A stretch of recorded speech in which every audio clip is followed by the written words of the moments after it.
Exercise 1.2 class 10 question number 4। Question number 4 है HCF 306 और 657 equal to 9 दिया है, हमें इसका एलसीएम ज्ञात करना है। तो यहाँ पे क्या हो जाएगा, पहली संख्या क्या दिया हुआ है 306, दूसरी संख्या हो जाएगा 657 और इसका एचसीएफ दिया हुआ है 9, हमें इसका एलसीएम निकालना है। तो हमें फॉर्मूला पता है कि पहली संख्या गुना दूसरी संख्या बराबर एचसीएफ गुना एलसीएम। तो हमें एलसीएम निकालना, तो हम इसको अरेंज करके लेते हैं। एलसीएम गुना एचसीएफ बराबर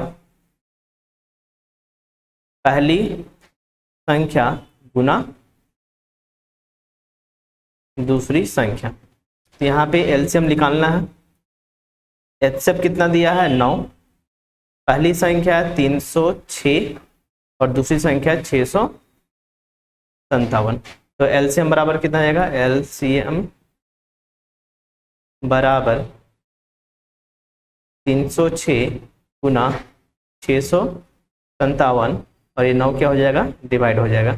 9 से 306 का हम लोग काटते हैं, 9 एका 9, 9 से 9 तिया 27, 3 और यहाँ 27, 3 और 6 36, 9 चौके 36 हो जाएगा। तो एलसीएम कितना आ गया 34 गुना 657, कितना आ जाएगा 34 गुना 657। इसे हम लोग गुना कर लेंगे। गुना करने के बाद कितना आ जाएगा मेरे पास 22338, ये हो जाएगा मेरा आंसर। या लिख सकते हैं लास्ट में एलसीएम इक्वल टू 22338, ये हो गया मेरा आंसर। अब आते हैं अगले क्वेश्चन में, क्वेश्चन नंबर 5। क्वेश्चन नंबर 5 में क्या बोलता है, जांच कीजिए कि क्या किसी प्राकृत संख्या n के लिए संख्या 6 का पावर n का अंक 0 पर समाप्त हो सकता है या नहीं।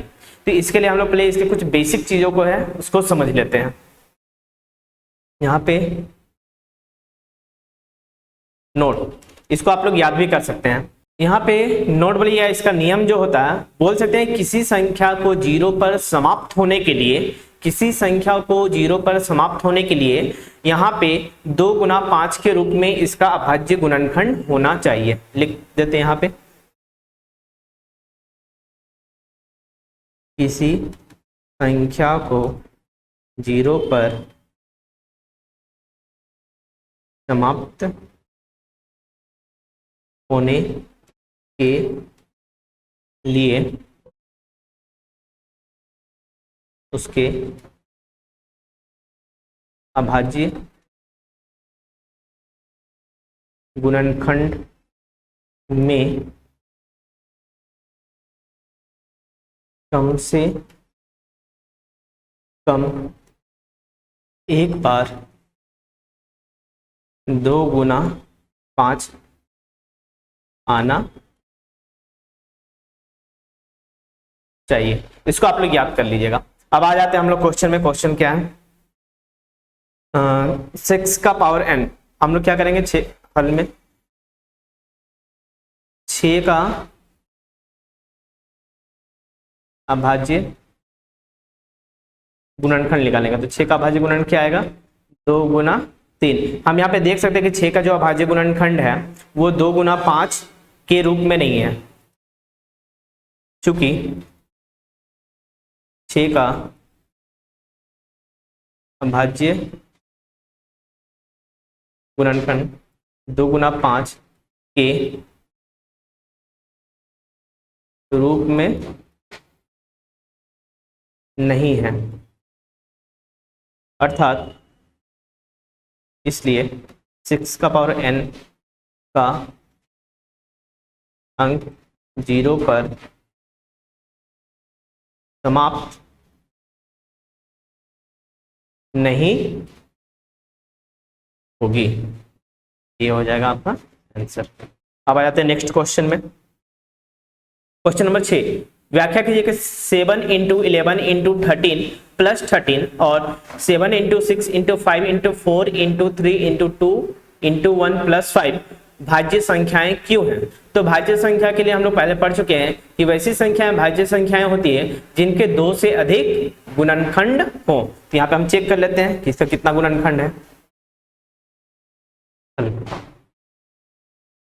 क्या है मेरे पास 7 × 11 × 13 + 13। यहाँ पे हम देख सकते हैं कि प्लस साइन के बाद और पहले दोनों तरफ क्या है 13 है। यहाँ पे से 13 कॉमन निकाल देंगे तो क्या बचेगा 7 × 11 × 1 + 1। अभी क्या हो जाएगा 13 7 × 11 77 + 1 13 × 78।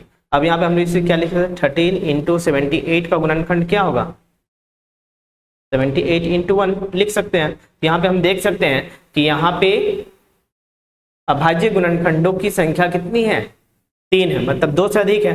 अतः यहाँ पे हम लोग स्टेटमेंट लिख देंगे चूंकि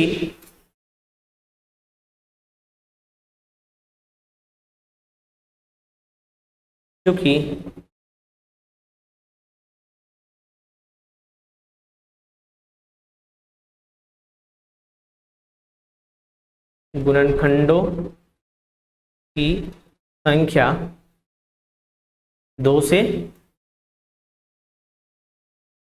अधिक है, इसलिए यह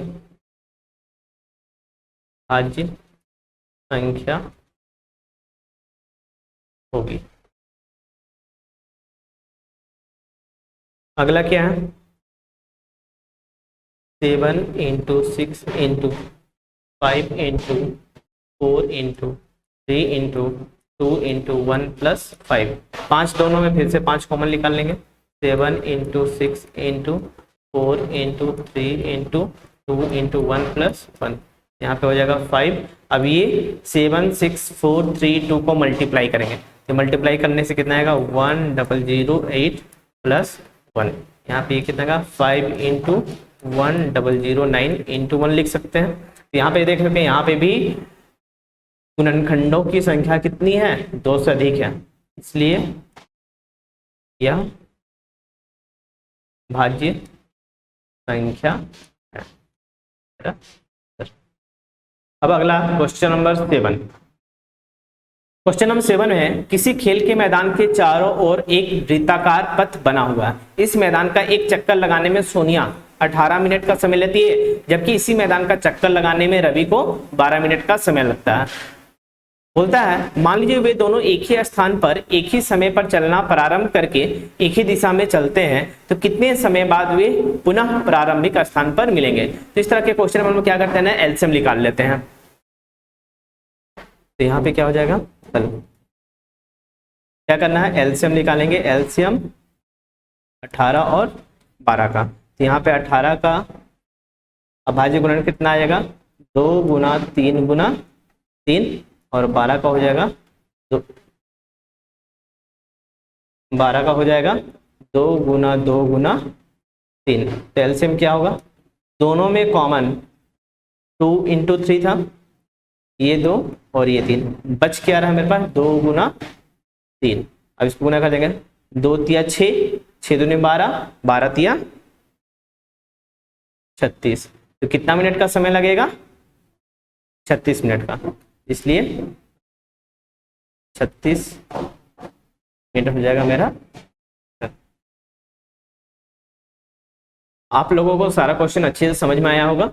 अगर नहीं समझ में आया तो फिर से एक बार वीडियो को अच्छे से देखेंगे, सारी चीजें अच्छे से समझ में आ जाएगी। और कोशिश करता रहूंगा मैं कि आप लोगों को बेसिक से सारी चीजों को समझाते हुए सारे एक्सरसाइज को कंप्लीट करूं। धन्यवाद।